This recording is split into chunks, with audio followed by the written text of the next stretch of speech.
you're telling me that a wife has to go to work just like her husband, the same amount of hours, but the husband comes home and he's tired, but the wife has to come home and she still has to cook, clean, do the dishes, do the laundry, make the beds, get everybody in their pajamas, brush everybody's teeth. She has to do all that while the husband just sits down and, relaxes because he's had a long day at work? Yeah, that's what a wife is supposed to do. Okay, so then what is the extra things that you have to do as a husband?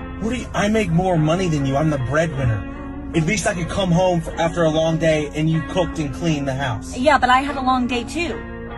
It's not, just because I might not make as much money as you doesn't mean I'm still not doing something and providing to the family. Okay, if you have a flat tire, who's gonna go fix it? Me. I don't have a flat tire every day. So this was a little bit tough for me because you guys know that I'm Mr. Well-defined roles, biblical masculinity, old school, whatever you want to call it, right? So I do believe in really well-defined roles. Like the woman, her primary area of dominion is the home, right? And the man's primary area of dominion is building the kingdom, right? So I would attack this equation a little bit differently. I do agree with her that if she's out working all day and you're out working all day, when you guys get home, man, like it's not about how much you make, it's about like the amount of effort and labor that's being put out. And women, I don't believe are designed to labor like men.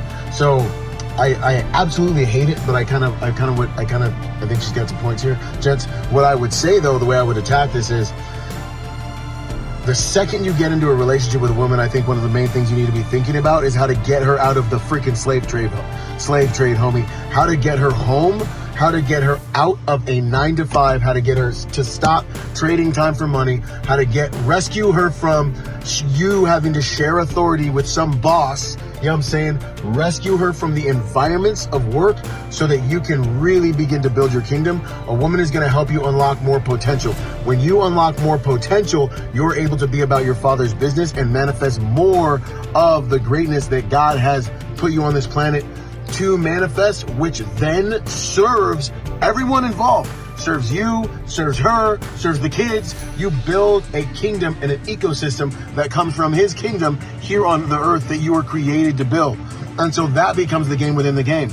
And so when she's in the workplace, she's outside of the Garden of Eden. She's way more exposed to the elements, homie.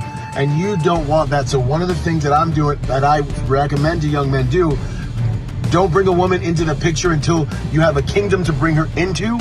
Take her out of there and put her in your kingdom and put her in a position to help build with, right?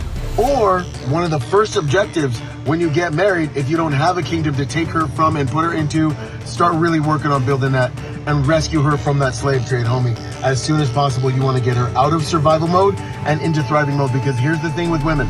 What you give them, they are going to beautify and multiply, right? So men have the keys to life. We have the seeds to life. We're the ones that make life, right? They're the ones that incubate that life, multiply that life, and deliver that life. So you give a woman a house, she'll make it into a home. They're amplifiers, they're incubators, they're things you should be able to give something to, and they should be able to give you something back that is more beautiful and that is thriving and that has been well kept and taken care of. And you should be out front in the front lines taking territory. Take the territory, give it to the gardener. She tends the garden. Take more territory. Give her dominion over the territory you take, and she tends that garden and makes it into a garden. So that's the game. That's how I would attack that. Let me know what you guys think in the comments. We're here to build the kingdom and manifest the glory of God. Let's go. Blessed are the peacemakers, for they will be called sons of God.